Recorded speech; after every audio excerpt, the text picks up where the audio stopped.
Kaixo, ongietorri jakindunera. Gaurko bideoan magnitude zuzenke proportzionalak eta proportzionaltasun konstantea zer den ikusiko dugu.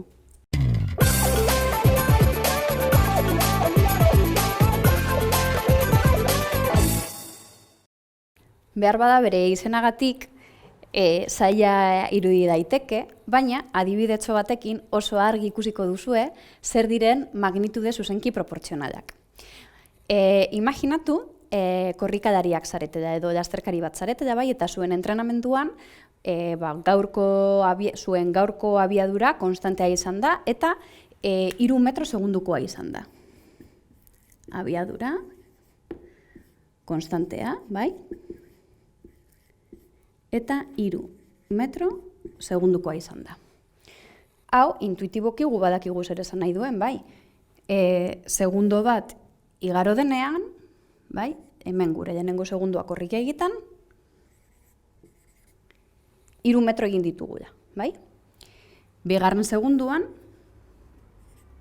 beste 3 metro, ezta? Hau da guztira, 6 metro.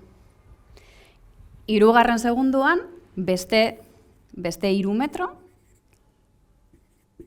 beraz guztira, 9 metro, eta holan, bai?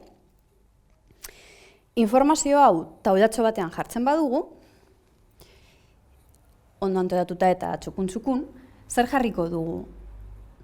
Lehenengo zutabean magnitudeak, bai? Edo magnitudea. Eta, gu parentesi artean unitatea jarriko dugu, unitatea. Informazio honetan zer da daukaguna, zer datu ditugu. Alde batetik segundoak, ez da, unitatea segunduak, eta unitate honen magnitudea zein da, denbora, ez da? Orduan gure lehenengo magnitudea izango da denbora. Eta bigarren unitatea hartzen badugu metroak, bai? Metroaren magnitudea zein da, distantzia.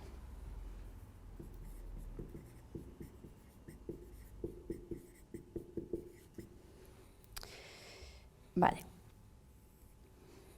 Orain, lehen esan dugun moduan, lehenengo segunduan, 3 metro desplazatu gara, bai? Bigarren segunduan, 3 gehi 3, 6 metro. 3. segunduan, 9. Bai? Hau aztertzen badugu, zer da ikusten duguna.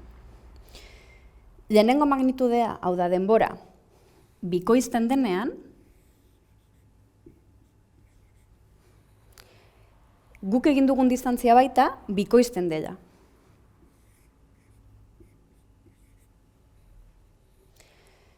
Hirugarren segunduan, denbora hirukoizten bada, hau da, bider 3, distantziarekin baita gauza bera gertatuko dela, ezta? Bider 3. Bat bider 3, 3 bider 3, 9. Eta holan, nahi dugun beste. Hau ikusita, definitu dezakegu zer diren magnitude zuzenki proportzionalak, ezta? Bata, handitzen denean, edo bera egiten duenean, besteak ere egingo du gora edo bera, era proportzional batean, bai? Hau da, gu lehenengoa zatitzen edo biderkatzen badugu zenbaki jakin bategatik, bigarrena ere aldatuko da era berean. Zer nolako abantaila dituzte edo zer nolako ezaugarri dituzte halako magnitudeak? Adibidez, orain galdetzen badizuet, minutu batean, hau da, 60 segundutan, ze distantzia egin dugun, zuek nahiko errez ikusiko duzue, denbora biderkatu egin dugula, bider 60gatik, bai? Beraz, zuek jakingo duzue, erraz, distantzia zenbaki beragatik biderkatzerakoan, egin dugun, egin dugun distantzia izango dugula, bai, lortuko dugula. Hau da, 3 bider 60, 180 metro. Bai? Bale. Behin hau jakinda, badakigu magnitude zuzenki proportzionalak zer diren, zer da faltatzen zaiguna? Proportzionaltasun konstantea. Bale? Bueno, jarraituko dugu taulatxo honekin. Dakizuenez, zatidura bati deitu diogu arrazoia, bai? Orduan, bi magnitude zuzenki proportzionalak direnean, bere bikote guztien arrazoiak berdinak dira, bai? Hau da, jakinda.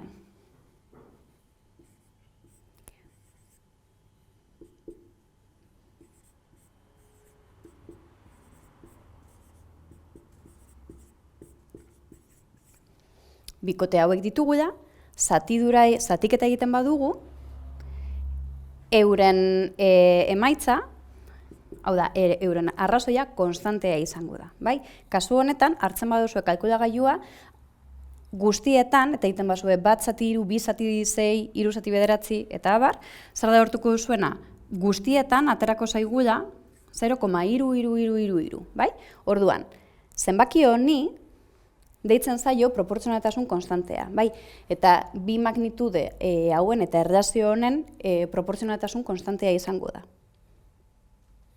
Bauz izan da guztia. Gogoratu, bai YouTubeen eta web orrialdean jarraitu jakindun.